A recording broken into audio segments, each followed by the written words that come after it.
and Basi Legani, the Rebbe took as a marching orders for our generation.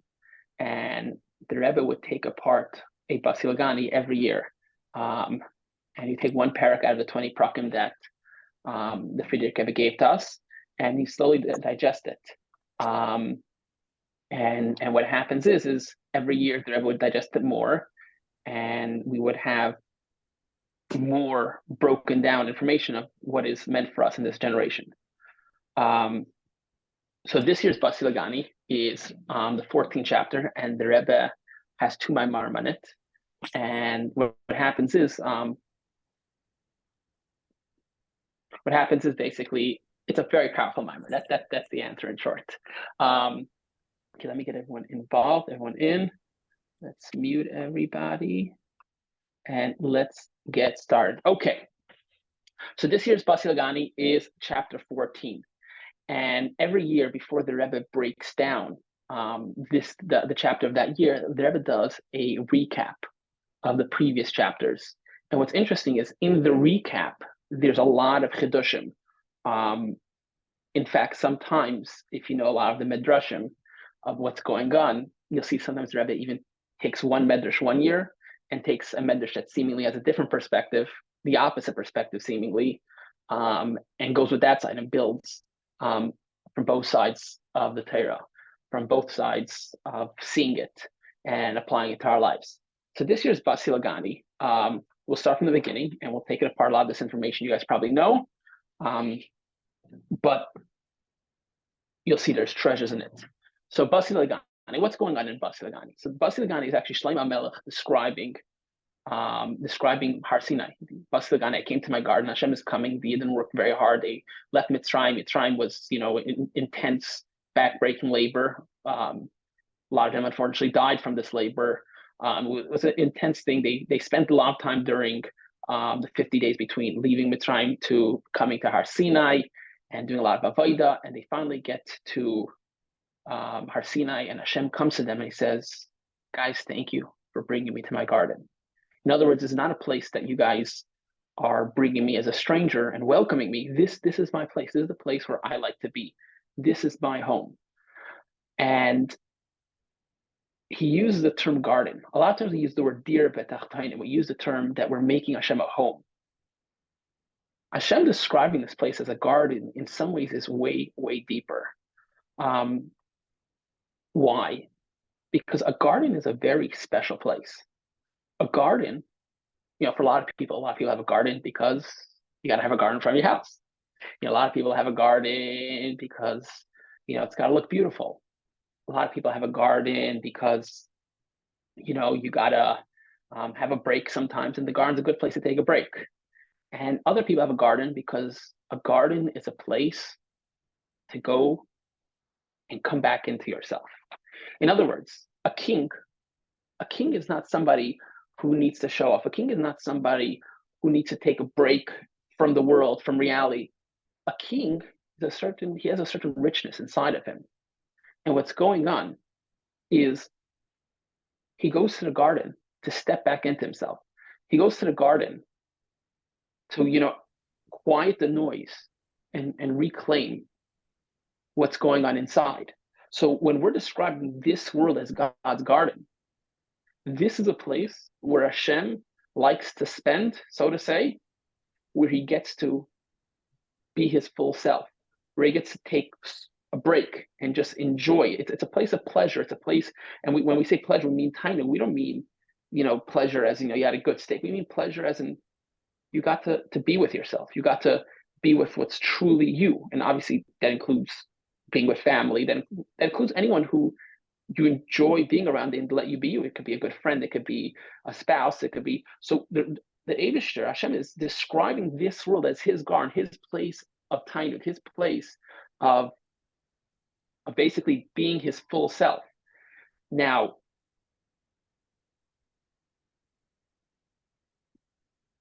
who is making this place his garden?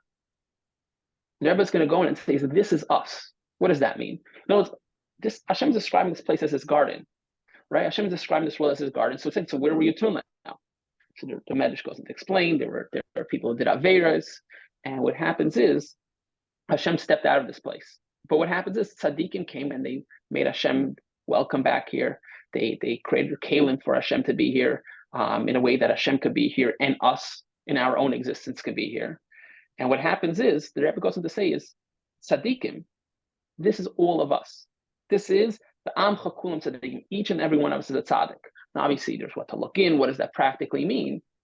But the Rebbe is basically saying is that each and every one of us are bringing down Hashem into this world. Each and every one of us are revealing that this is a garden for Hashem. This is Hashem's home. This is a place where he gets to fully be. Now, just to give some contrast, in Atzilus, the Rebbe brings down in the first Basi Legani in Atzilus that can't be where Hashem's ultimate goal is. Why?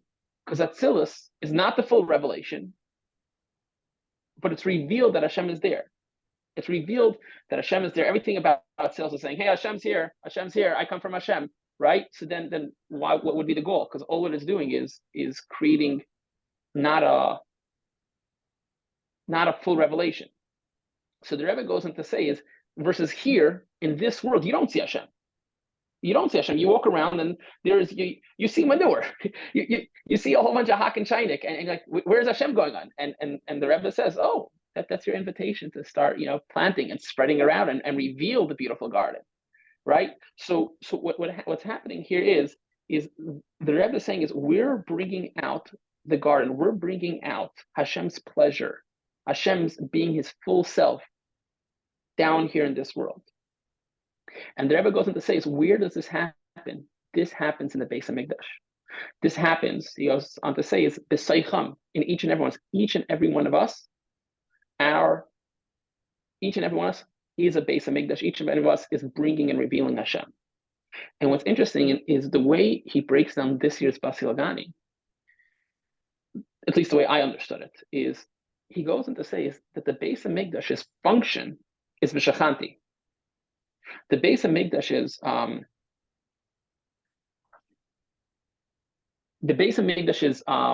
functions v'shachanti, right? Our function, we're bringing down godliness. Everything we're doing, the way we're living, obviously as we're living in line with Torah mitzvahs, we are bringing down Hashem. Now the question is what is the purpose of the Beis Hamikdash? In other words, its function is it's bringing down, but Hashem's everywhere. What does it mean Hashem wants to come down here? So what happens is, the Rebbe goes on to explain is that its function is its purpose is to bring this whole entire world, including shtusim, including the lies of the world, and bring godliness in there, reveal godliness in there. So what does that mean in short? In order to hold something, you need a keli. In order to appreciate something, you need to be able to hold it. What is holding the godly light in this world? The Mishkan. What is the Mishkan made out of? It's made out of krushim. Krushim, the Rebbe goes on to explain, is keresh, is sheker, has the same words as sheker. It flips over, and the word sheker is falseness. So what is holding the godliness? What is revealing the godliness? What are the parameters that are, revealing this godliness? This is the falseness of the world. This is the foolishness in our lives. So a lot of us might think, one second, I got a lot of parts of me that are not really in line with Hashem. I got a lot of parts of me that are, kind of foolish. And they're saying is don't destroy that. Reveal what it was created for. Reveal that in here there's godliness. And what's interesting is maybe the reason why the Rebbe is like bringing it up in this introduction is because this is going to fit in line with the rest of the Perek Yud. So let me just break that down in short. We said that this is God's world. This is God's garden. This is a place where Hashem has pleasure. Hashem really, really enjoys being here. And it's an enjoyment of not like, hey, something sweet just hit my tongue. Hey, I had a grandiose idea. It's rather a pleasure of just being yourself, a pleasure of being seen, a pleasure of being known. And who's doing that? Who's knowing Hashem? This is each and every one of us as we live our lives, as we push through and we go through whatever we're going through, and we experience Hashem in that. As we go through the falseness of things that, tell us that this is the end, the things that tell us that, there's nothing in what you're doing right now. There's no holiness, there's no purpose. And finding Hashem in those moments, that is experiencing Hashem. Now, I want to elaborate on foolishness, because a lot of people, the word shtus, what does the word shtus mean? The word shtus means foolishness as opposed to stupid. A lot of people, what's the difference between foolishness and stupid? A stupid person doesn't understand why, if he goes to sleep at 2 a.m, he can't wake up the next day. A foolish person understands that, I'm going to be tired, but he kind of fools himself like, hey, I'll wake up tomorrow. Tomorrow, there's a reason I have what to wake up for. Don't worry, tomorrow I'm not going to be tired. He fools himself, right? So the Rebbe is kind of saying is, you have a very strong capability to fool yourself. In fact, I want to say that, that's not the Rebbe's words. I want to say is, we're probably living a good percent of our life as fools, not thinking too much into it, not contemplating, just going with the flow. The example the Frierdiker views of Shtus Kedusha is having lunch every day at a specific time.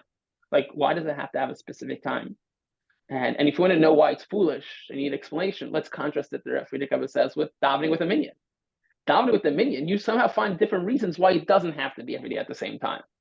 Your learning schedule, you find reasons why it doesn't have to be at the same time, even though we know the greatness of constant growth in focusness, right? If you're constantly focused, it's going to compound your ability of growth, right? But for lunch, we always make sure to have at the same time, right? It's not fully thought out. It's not fully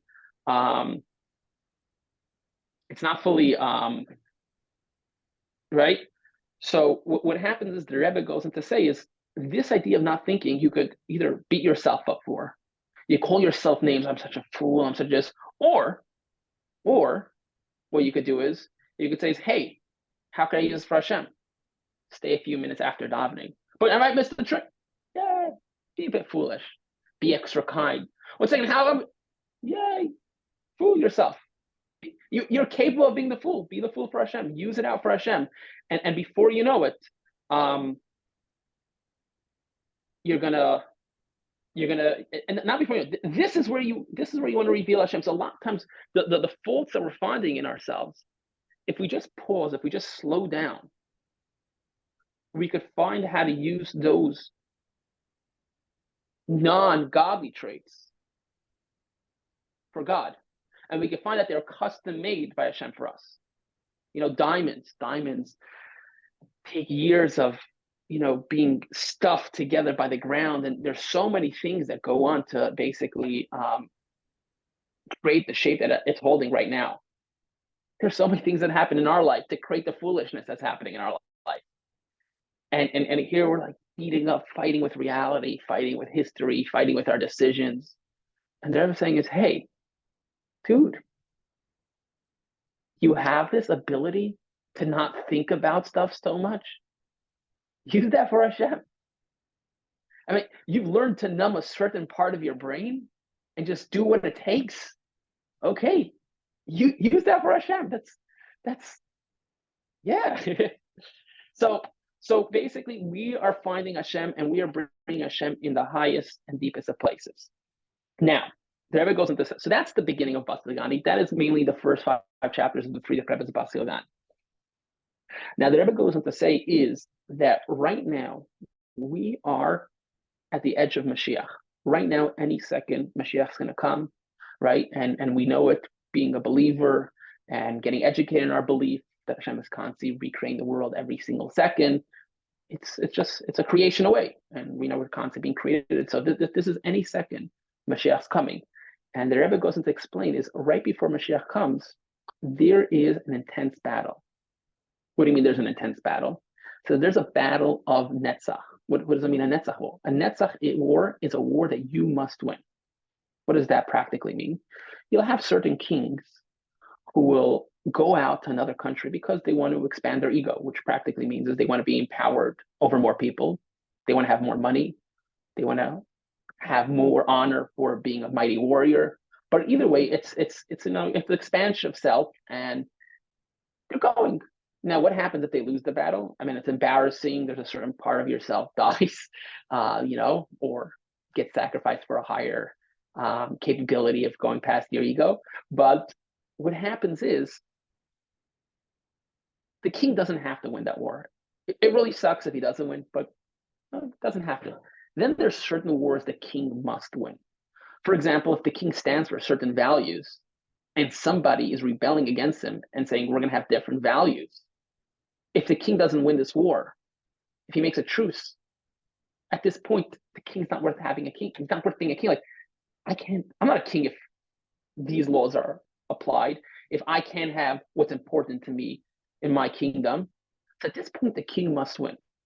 Or sometimes the king is going to get conquered by another king, and he's going to have to be an underlord under him, paying taxes and having to answer to him. At that point the king says there's no way I'm living under that guy's rulership. So these type of battles the king needs to win. Needs, as in it comes to his deepest core. He can't live without his will being fulfilled. Now, when the king's in that mode, he's in a netzach mode. What does netzach mode mean? He's got to win. He's willing to risk everything to make sure he wins. Why is he willing to risk everything? Because it's not worth living without his way. It's his way or death. So at that point, he's willing to squander everything the kingdom has, trophies, treasures, different parts of the kingdom that represents the kingdom's history, pride, and deepest strengths. He's just squandering deepest treasures, whatever they held in the deepest, darkest tunnels, he's throwing out. Why? Because he needs to win this war. Now, right now, if there's a single part in this world that does not represent God's oneness, does not represent Havaya Kino Havaya Chad, then Hashem's not having his will. So Hashem is choosing to treat this battle in a netzach mode. And the Rebbe says practically, Hashem is sending us crazy amount of treasures, sending us deepest of the treasures that has not been revealed in any other generations. And the Rebbe goes on to, the Frierdiker Rebbe goes on, which the Rebbe is going to be breaking down in Perkid Gimel and Perkid Dal, explaining something that is really great in order that we should get an appreciation of what the actual treasure is. So it's not even a treasure, what the Frierdiker Rebbe goes on to explain. So the Rebbe goes on to say is, this is why we're called Sivas Hashem. Because all of us are in a battle. All of us are right now here. We're here revealing Hashem at a level of a soldier. What's the level of a soldier? It's different than a servant. A servant has Kabbalah Zal. A servant is ready to do whatever his master says until it's death. At that point, it's like, you know what? I'm starting to realize there's other masters inside of me. Like, I have the will to live, right? So versus somebody who's a soldier, he's to be able to sign if I'm here, this is what my life's about, right? So we're called Sivas Hashem because every Yid, their life's about serving Hashem to the point where they're ready to give up any one of the desires. Literally, Mesiras Haratzon. Mesiras Nefesh means the giving over of your spirit. In this case, practically means the giving of your life, but the giving of any of your wills. And we're ready to be totally given over to Hashem. So the Rebbe says like this. Okay, so that was all a catch-up of Basi Legani until this year's parak. Now, in this year's parak, the Rebbe goes on to say is we're trying to understand the treasure that Hashem hands over to each and every one of us in order to bring Mashiach, in order to reveal the godliness in every area of our life, the shtusim of our life, the falseness of our life, any struggle, anything going on. So what's interesting is that Perek Yud Gimel of the Frierdiker Rebbe's Maimer and Perek Yud Daled are in line. And the Rebbe goes on to explain that Perek Yud Gimel goes and explains how Hashem is found in every single area. The deepest of areas, Hashem is found there, right? So in other words, the deepest of areas, Hashem is found there. Wherever you go. If it exists, Hashem is there, right? Now, last year, the Rebbe gave us a very strong tool to use. What's a strong tool? Is whatever you're struggling with, if it exists, that means God is creating it. And if God's creating it, first of all, you're allowed to have that struggle. A lot of people, their struggles, they're fighting with reality. Like, I'm not gonna be having this taiva. I'm not gonna have these feelings about my kids or my wife or my parents or about the Rebbe or about God, or right. A lot of people have like they're not allowed to have certain feelings, whether it's extreme hate, extreme love, anything that fits on that map, right? So people are not allowing for existence to exist, for reality to exist. And they're saying if it exists, it's from Hashem. So first of all, that gives you more of a handle to be able to deal with this world. Because our goal is not to negate the world. Our goal is to reveal godliness in every single part of this world. So the Rebbe is giving us permission to allow reality to exist. And here's the second thing. If it exists, it's found in the Torah. So now we have places to start researching whatever we're dealing with and hear what the Torah has to say. And hear hadracha, hear a pathway with what we should be doing with whatever's going inside of us. Because we could just look at the Torah. Torah is the blueprint of the world. So everything is there. And whatever you're struggling with, you'll find out. Now, let's say take someone who has a taiva to kill. The Torah, first of all, says, do not kill. What's the first thing? The Torah is acknowledging that there's a desire to kill. And the Torah is saying, when you have that desire, do not do that, right? Actually, do not murder. The Torah's mitzvahs do not murder, because there is times where you have to kill, right? If someone's attacking you and they're about to kill you, have to kill them first. So the Torah says do not murder. And there's a very important thing with morals, and you're seeing right now with Eretz Yisrael, different things. So it's very important to know these nuances. But what happens is you have the Torah says, do not murder. Okay, so 1 second, this taiva exists. Torah speaks about it. Okay, now what else does Torah say? It happens to me in this case, Torah actually gives advice. There's certain jobs that you could take to focus those taivas, right? And so on and so every single taiva, every single thing going inside of it, every single shtus or sheker that you're struggling with, the Torah speaks about and will find you a place. There's a lot of stuff new in the news. It's breaking headlines. And the Rebbe Ray had letters about them. The Rebbe spoke about these things. You'll find in the Igros, the Rebbe spoke about almost every single thing. So if it exists, Hashem's creating it. And if Hashem's creating it, one of the filters he uses, or one of the things he uses, is Torah. He does it through a part of him that's Torah. And you could find instructions in Torah. So that's what was Perek Yud Gimel. That was last year's Basi Legani. This year's Basi Legani, the Rebbe goes into saying Perek Yud Daled that not only if it exists, God's creating it. If it exists, it's coming from Oyer Ein Sof. Now, Oyer Ein Sof, the word Oyer means light. Light is a revelation. Light is influential. Light is revealing. So if it exists, God is revealed there.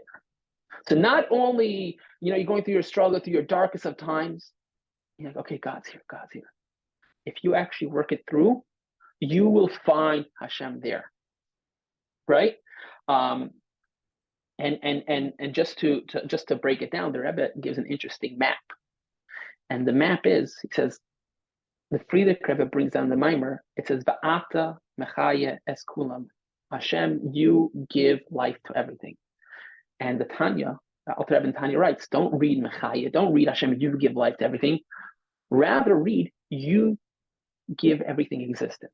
Now, the Rebbe says, what do you do with this? Practically, the pasuk says, you give life, right? So it's not.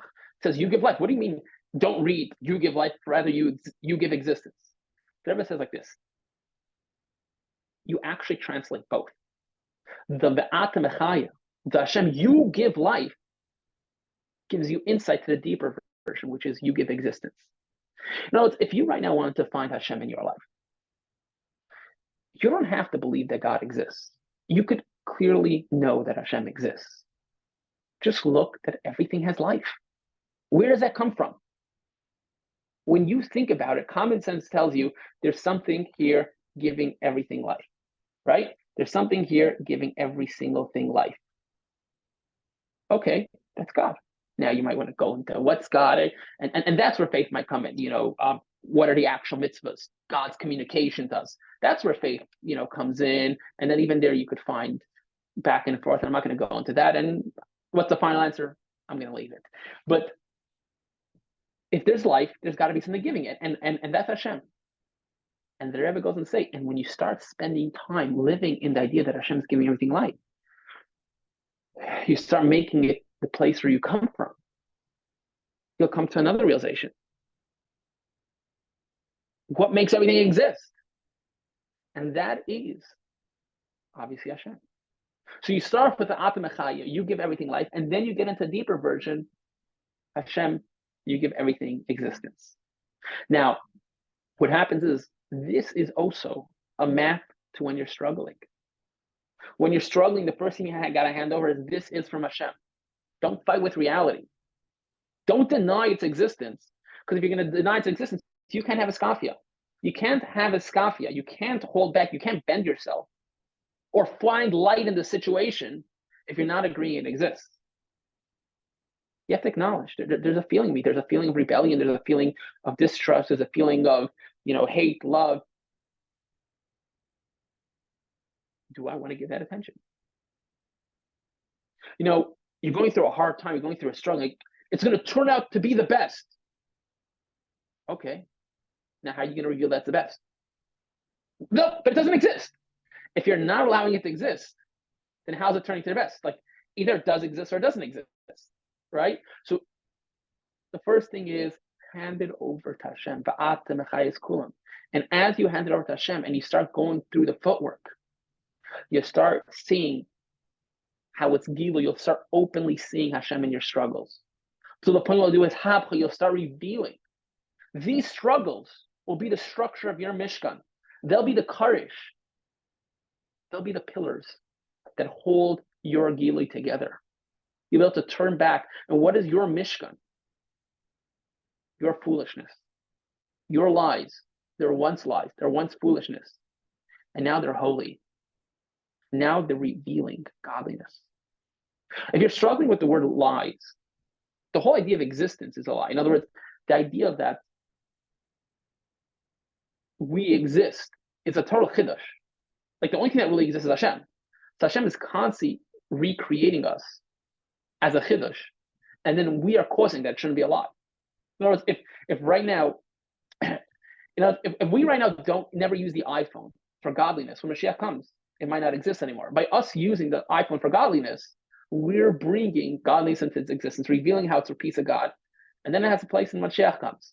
So, just to give that some context. Now, so it goes deeper and deeper. Okay,